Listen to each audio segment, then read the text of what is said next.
I wasn't there, but I know they were told that they were crazy.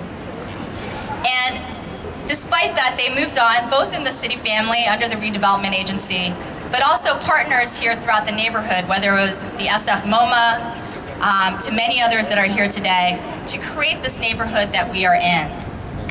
And that happens through a lot of hard work. There are a lot of organized individuals and neighborhood associations that make this neighborhood as beautiful and as dynamic as it is today. And I will recognize them later. But I'm really pleased to be here to celebrate Mexican Independence Day and the Mexican Museum's new home in Yerba Buena. The Mexican Museum will be joining our partners that invested in this neighborhood early, the SF MoMA, the Contemporary Jewish Museum, Yerba Buena Center for the Arts, the Museum of African Diaspora, and the San Francisco Filipino Cultural Center.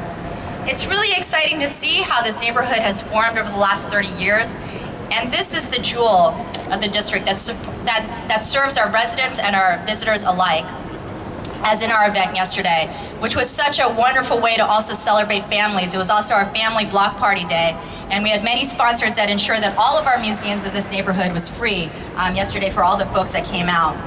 But we had talked about how there are residents that already live here in this neighborhood. Families, seniors, a lot of seniors live in this neighborhood. A lot of folks that came into this project and worked with our office to explore this opportunity, because development is an opportunity for a neighborhood. What can we do? What are the holes in the neighborhood? What can we do to improve this neighborhood? And we've heard over and over again that this neighborhood has to be a safer place for people to walk.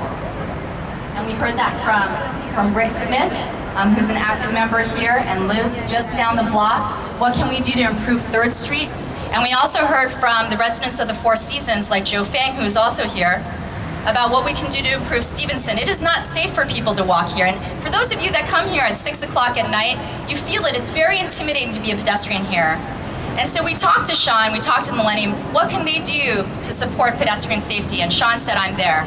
I can invest the money on crosswalks. I can invest money on traffic enforcement through the CBD to make sure that we're actually ticketing those automobiles that aren't respecting our pedestrians here in the neighborhood. He committed to those things. And then we were already recognized, but I just want to recognize United players here again, and Rudy Corpus and Misha Olivas. People talk about diminishing and vanishing families in San Francisco, but that doesn't mean that families don't exist here. There are young people that still live here in the South Market all around us, and this is the organization that serves them.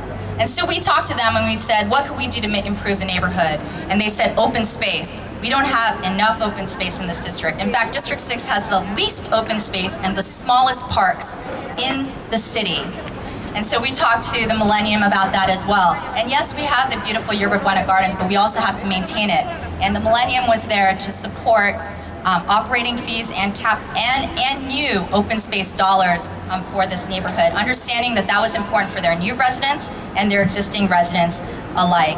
So I do want to recognize our residents. This is a changing neighborhood, and they are so patient as this neighborhood continues to evolve, but they remain committed and investment to the present and the future, and they continue to work so hard, volunteering their hours. They're not paid like I am. They volunteer their hours. And at Mary McHugh here with MGM, we have Kathy Loppin. I see her walking around with Yerba Buena CBD. We have so many folks, of course, our closest, most famous resident, Willie Brown, who had a small bit to do with this project as well.